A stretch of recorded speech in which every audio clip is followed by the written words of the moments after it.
Dzień dobry. Pamiętajcie zasada numer 1. Nie odkładajcie pracy na jutro, bo w nocy może przyjść śnieg i wam zasypać dach. Zapraszam na film. Serio, wczoraj miałem nagrać film, mówię nagram go jutro. No i dzisiaj w nocy spadł śnieg i wygląda dom jak wygląda. Ale dobrze, że mam ujęcia jeszcze sprzed śniegu, więc zobaczycie co i jak. Temat wymiany poszycia w naszym domu uważam za definitywnie zakończony. Zobaczcie, jak to wygląda z tej strony. Myślę, że tutaj było najwięcej pracy. Tutaj nad tą wiatą wiem, że było skopane totalnie. Przez podnoszenie tej wiaty do góry na słupach zmieniło się kąt. Później był następny. Ciężka sprawa, naprawdę.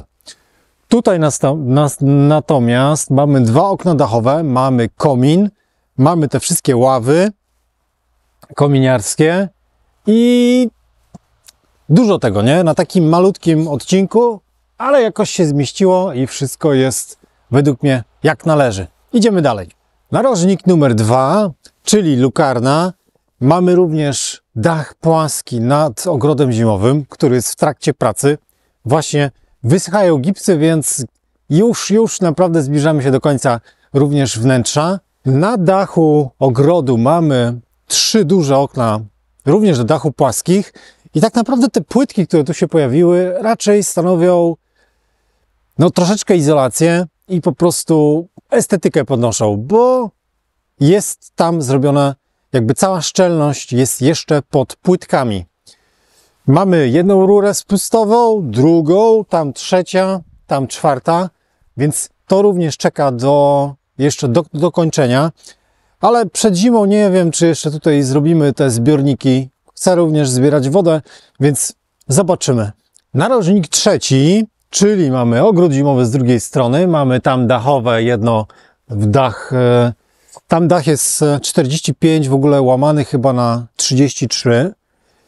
Mamy również kawałek tarasu, który buduję i oczywiście go dokończę.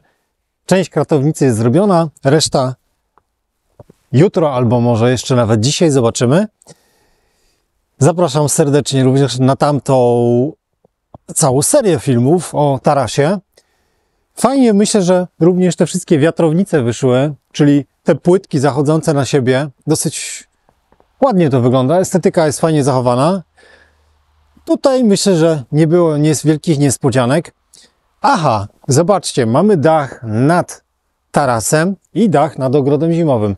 I on jest praktycznie wciśnięty pod krokwie dachu okapu, czy dachu domu. To nam ogranicza, jak wysoko jesteśmy w stanie wyjść tym miejscem, nie? Czyli końcem krokwi.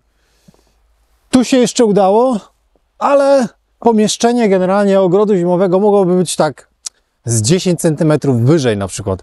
Ale wtedy by zupełnie już ten okap, spad nie wyszedł, więc nie mieliśmy tutaj już większego wyboru. Idziemy dalej. No i mamy narożnik czwarty. Tutaj bałagan, który zniknie oczywiście. Mamy tutaj będzie beczka, tam jest jeszcze jedna rura spustowa. Tutaj następna. Deska jest do pomalowania. Ja już oczywiście opowiadam, co jest jeszcze do zrobienia, bo żeby to dokończyć, no to jeszcze troszeczkę trzeba pracy takiej wykańczającej, która oczywiście zjada najwięcej czasu. Ale widać, jak jest ta wiatrownica zrobiona, wchodzi pod dach. Co dalej? Tutaj znowu, zobaczcie różnicę grubości tej wiatrownicy, a tej. Już mówię, skąd się ta różnica bierze. Tutaj po pierwsze nie mamy ocieplenia. Tutaj jest bufor ciepła, więc to miejsce jest ocieplone. Również ten dach był trochę tak podniesiony, żeby wyrównać te wszystkie dziwne kąty, które tam się pojawiły. Dlatego tego jest więcej. Ale wygląda, myślę, że całkiem nieźle. Po prostu widać, że ten dach tam jest gruby. Tyle w temacie, słuchajcie. Na bieżąco, na gorąco, kiedy mam to wszystko jeszcze w głowie, jeśli macie jakieś pytania, śmiało piszcie. Cała ta seria pokazała wam wszystkie procesy, które przechodziliśmy, od projektu do realizacji. Macie omówione wszystkie materiały, które tutaj były zastosowane. kompendium wiedzy. Bierzcie, jedzcie, jak to się mówi. Korzystajcie z tego. Do zobaczenia wkrótce. Nie, jeszcze teraz, słuchajcie, na sam koniec. Bardzo fajna perełka, czyli muzyczka tradycyjnie. I zobaczycie, jak to wyglądało jak wyglądało w trakcie pracy i jak to wygląda teraz z lotu ptaka. Dzięki, Bartek, za pomoc z dronem. Na razie, cześć.